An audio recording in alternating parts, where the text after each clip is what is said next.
ಮೊದಲನೇದಾಗಿ ಒಂದು ಪ್ರಶ್ನೆ ಕೇಳ್ತೀನಿ. ದೇವರಿದ್ದಾರೆ, ದೇವರಿಲ್ಲ, ಇದೆಲ್ಲ ಪ್ರಶ್ನೆಗಳು ಪ್ರತಿಯೊಬ್ಬರು ಹೇಳುವಂಥದ್ದೇ. ಇಲ್ಲ ರೀ, ಅದು ನೀವು ಒಮ್ಮೆ ಹೇಳ್ತಾರೆ ತಾಯಿ ದೇವರು, ಪ್ರಕೃತಿ ದೇವರು, ವಿಷ್ಣು ದೇವರು, ಇಸ್ ಗಾಡ್,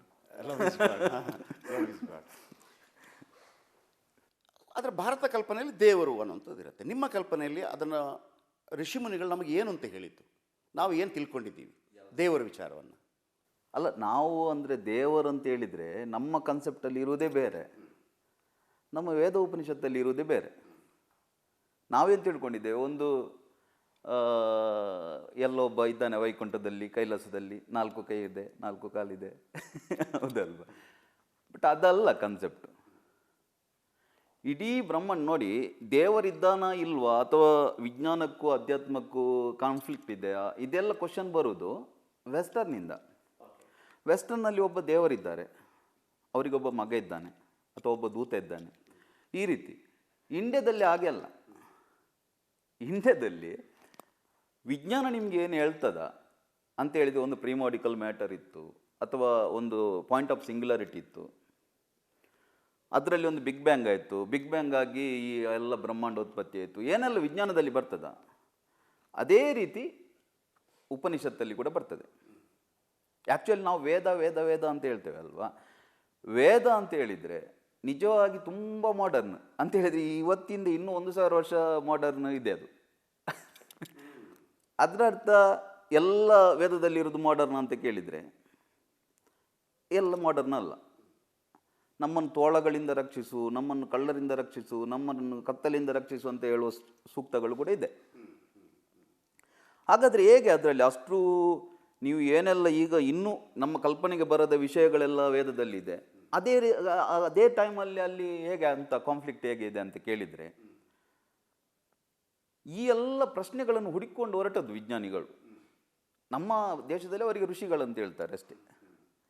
ವಿಜ್ಞಾನ ಋಷಿ ಬೇರೆ ಬೇರೆ ಅಲ್ಲ. ಈಗ ನಾನು ಸ್ಟೀಫನ್ ಹಾಕಿಂಗ್ ಆಗಲಿ, ಅಥವಾ ಆಲ್ಬರ್ಟ್ ಐನ್ಸ್ಟೈನ್ ಆಗಲಿ, ಅಥವಾ ಬೇರೆ ಸೈಂಟಿಸ್ಟನ್ನಾಗಲಿ, ಅವರ ಗ್ರಂಥಗಳನ್ನು ಅಥವಾ ಅವರ ಒಂದು ಏನಾದರೂ ಪ್ರೋಗ್ರಾಮ್ ಇದ್ದರೆ BBC-ಯಲ್ಲಿ ಅಥವಾ ಅದನ್ನು ಕೂಡ ನಾನು ಉಪನಿಷತ್ತಿನಷ್ಟೇ ಇಂಟ್ರೆಸ್ಟಿಂದ ನೋಡ್ತೇನೆ. ಯಾಕೆಂತೇಳಿ ನನಗೆ ಅದರಲ್ಲಿ ಕಾನ್ಫ್ಲಿಕ್ಟ್ ಕಾಣ್ತಾ ಇಲ್ಲ. ಅರ್ಥ ಆಧ್ಯಾತ್ಮಕ್ಕೂ ವಿಜ್ಞಾನಕ್ಕೂ ಅಲ್ಲ, ಅದೇ ಇಲ್ಲ ಇಲ್ಲ ಅಂದರೆ ನಮ್ಗೆ ಏನಾಗಿದೆ, ಅಧ್ಯಾತ್ಮ ಬೇರೆ, ಲೌಕಿಕ ಬೇರೆ. ಈಗ ನಮ್ಗೆ ಏನಾಗಿದೆ ಗೊತ್ತಾ, ಅಧ್ಯಾತ್ಮ ಅಂತ ಹೇಳಿದರೆ ಎಲ್ಲ ಬಿಡುವುದು, ಜುಟ್ಟು ಇಟ್ಕೊಳ್ಳೋದು. ನೋಡಿ, ಭಾರತದ್ದು ಯಾವುದು ಕೂಡ ನಮಗೇನು ಸಮಸ್ಯೆ ಇಲ್ಲ, ಅರ್ಥ ಆಯ್ತಾ? ಬಟ್ ನಾವೆಲ್ಲ ಭಾಷಣದಲ್ಲಿ ಹೇಳ್ತೇವೆ, ಭಾರತದನ್ನು ಯಾರು ಫಾಲೋ ಮಾಡೋದಿಲ್ಲ, ನಮ್ಮ ಕಲ್ಚರ್ ಫಾಲೋ ಮಾಡೋದಿಲ್ಲ. ಯಾಕೆ ಫಾಲೋ ಮಾಡೋದಿಲ್ಲ ಅಂತ ಹೇಳಿದರೆ, ನೀವು ಅದನ್ನು ಬಡತನದೊಟ್ಟಿಗೆ ಆ್ಯಂಕರಿಂಗ್ ಮಾಡಿದ್ದೀರಿ. ಈಗ ಸೀರೆ ಉಡೋದು, ನಾವು ಚಿಕ್ಕ ಎಲ್ಲ ಇರುವಾಗ ಸೀರೆ ಉಡಬೇಕು, ಸೀರೆ ಉಡಬೇಕು, ಈಗಿನ ಮಕ್ಕಳು ಸೀರೆ ಉಡೋದಿಲ್ಲ ಎಲ್ಲ ಭಾಷಣ ಮಾಡ್ತಿದ್ರು. ಯಾರು ಸೀರೆ ಉಡ್ತಿರ್ಲಿಲ್ಲ ಅಂತ ಹೇಳಿದರೆ ಮಾಡರ್ನವರು. ಈಗ ಚಿಕ್ಕ ಮಕ್ಕಳು ಕೂಡ ಉಡೋದಿಲ್ವಾ? ಯಾಕೆ ಅಂತ ಹೇಳಿದರೆ ಅದು ಭಾಷಣದಿಂದ ಬರುವಂಥ ವಿಷಯ ಅಲ್ಲ. ಯಾಕೆ ಸೀರೆ ಉಟ್ರು ಅಂತ ಹೇಳಿದರೆ, ಅಲ್ಲಿ ಮಾಡೆಲ್ಸ್, ಪಿಕ್ಚರ್ಸ್ನವರು ಎಲ್ಲ, ಹೀರೋಯಿನ್ಸ್ ಎಲ್ಲ ಉಡ್ತಾ ಇದ್ದಾರೆ. ಈಗ ಸಾನಿಯಾ ಮಿರ್ಜಾ ಮುಗುತಿ ಹಾಕಿದ್ಲು, ಎಲ್ಲರೂ ಮುಗುತಿ ಹಾಕಿದ್ರು ಅಂತ ಹೇಳಿದರೆ, ಭಾರತದ ಏನೆಲ್ಲ ಇದೆ ಅದರಲ್ಲಿ ಏನು ಸಮಸ್ಯೆ ಇಲ್ಲ. ಸಮಸ್ಯೆ ಇರೋದು ನೀವು ಅದನ್ನು ಬಡತನದೊಟ್ಟಿಗೆ ಆ್ಯಂಕರಿಂಗ್ ಮಾಡಿದ್ದೀರಿ. ಸೊ ಅಧ್ಯಾತ್ಮವನ್ನು ಕೂಡ ನೀವು ಬಡತನದೊಟ್ಟಿಗೆ ಆ್ಯಂಕರಿಂಗ್ ಮಾಡಿದ್ದೀರಿ. ಅಲ್ಲ, ಅಧ್ಯಾತ್ಮ ಅಂದರೆ ಈಗ ಸಾಧಾರಣವಾಗಿರುವಂಥದ್ದು, ಅವನು ಸನ್ಯಾಸಿ ಆದನಂತೆ, ಗಂಡ ಹೆಂಡತಿ ಮಕ್ಕಳನ್ನೆಲ್ಲ ಬಿಟ್ಟು ಹೋದನಂತೆ, ಎಲ್ಲ ಐಶ್ವರ್ಯ ಅದು ಜಾಗ ಇದೆಲ್ಲ ಇತ್ತಂತೆ, ಅದನ್ನೆಲ್ಲ ದಾನ ಮಾಡಿದನಂತೆ ಅಂತ. ಆಗ ತಂದೆ ತಾಯಿಗಳಿಗೆ ಇರುವಂಥದ್ದು, ಇದನ್ನೆಲ್ಲ ಬಿಟ್ಟು ಹೋಗೋದಿದ್ರೆ ಯಾಕೆ ಮಾರಾಯ ಅಂತೇಳಿ. ಹಾಗಿದ್ರೆ ನನ್ನ ಪ್ರಶ್ನೆ ಇರುವಂಥದ್ದು, ಹಾಗಿದ್ರೆ ಆಧ್ಯಾತ್ಮ ಕೂಡ, ನೀವು ಆಧ್ಯಾತ್ಮದ ಹತ್ರ ಹೋಗಿ ಕೂಡ ನೀವು ಸುಖ ಸಂಪತ್ತಿನಿಂದ ಪಾಶ್ ಆಗಿ ಐಷಾರಾಮಿಯಾಗಿ ಬದುಕುವಂಥದ್ದೇನಾ, ಅದನ್ನೇ ಹುಡುಕುವಂಥದ್ದು? ಅಲ್ಲ, ಹಾಗೇ ಇರಬೇಕಂತ ನಮ್ಮ ಗ್ರಂಥ ಹೇಳುವುದು. ಬಟ್ ನಾವು ಎಷ್ಟು ಹಿಂದೆ ಬಂದಿದ್ದೇವೆ ಅಂತ ಹೇಳಿದರೆ, ಹಾಗೆ ಮಾಡಿದರೆ ಇವ ಒರಿಜಿನಲ್ ಅಲ್ಲ, ಒರಿಜಿನಲ್ ಅಂತ ಹೇಳಿದರೆ ಹಿಮಾಲಯದಲ್ಲಿದ್ದಾರೆ. ಇವರು ನೋಡಲಿಲ್ಲ ಹಿಮಾಲಯವನ್ನು, ನೋಡಿದ್ರಿಂದ ಹೇಳ್ತಿದ್ದೇನೆ ನಾನು. ಓಕೆ, ನೀವು ಹಿಮಾಲಯ ಎಲ್ಲ ಹೋಗಿ ಬಂದಿದ್ದೀರಿ?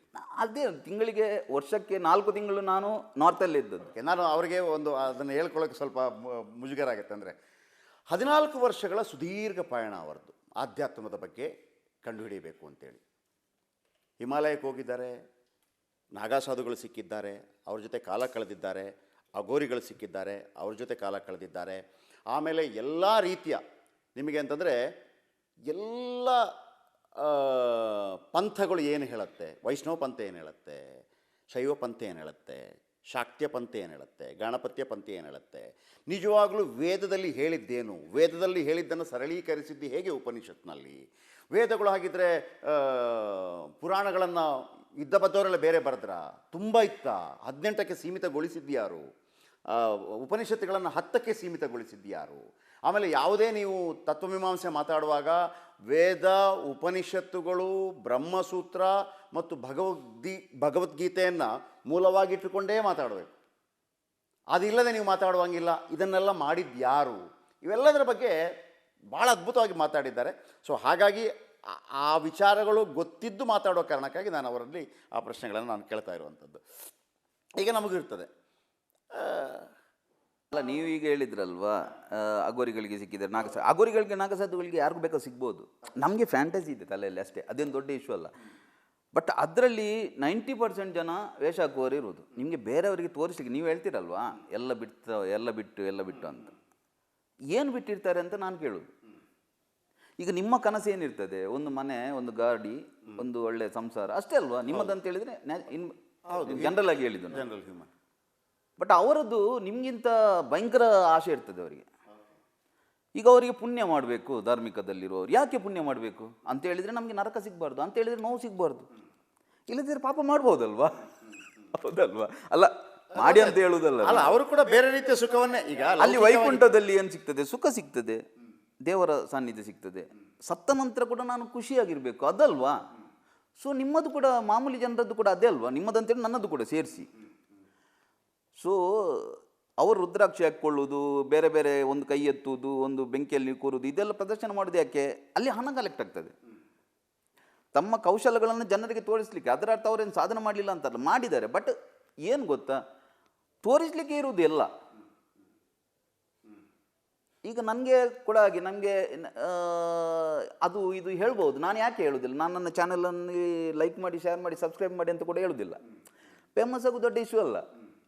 ಬಟ್ ಯಾರಿಗೆ ಬೇಕು ಅವ್ರು ಬರಲಿ ಅಂತ ನಾವು ಯಾಕೆ ಹೇಳಬೇಕು? ಮಾರ್ಕೆಟಲ್ಲಿ ಕೂತಾಗೆ ನನ್ನ ಹತ್ರ ಆಲೂಗಡ್ಡೆ ಇದೆ, ಬಜ್ಜಿ ಇದೆ, ಹೌದಲ್ವ? ಸೊ ಎಲ್ಲ ಬಿಟ್ಟಿದ್ದಾರೆ ಅಂತ ಏನಿಲ್ಲ. ಅವ್ರಿಗೂ ಮನೆ ಮಠ ಎಲ್ಲ ಇದೆ. ಮನೆ ಮಠ ಇಲ್ಲ, ಅವರು ಮನೆ ಕಟ್ಟಿರ್ತಾರೆ, ಆಶ್ರಮದಲ್ಲಿ ಇರ್ತಾರೆ. ಮತ್ತೆ ನೀವೆಲ್ಲ ಹೇಳ್ತೀರಲ್ವ, ಕುಂಭಮೇಳದಲ್ಲಿ ಅವ್ರ ಸಾಧುಗಳು ಎಲ್ಲಿ ಹೋಗ್ತಾರೆ ಗೊತ್ತಿಲ್ಲ, ಅವ್ರದ್ದೆಲ್ಲ ಆಶ್ರಮ ಇದೆ, ಅವರಿಗೆಲ್ಲ ID ಕಾರ್ಡ್ ಇದೆ, ಎಲ್ಲ ಇದೆ.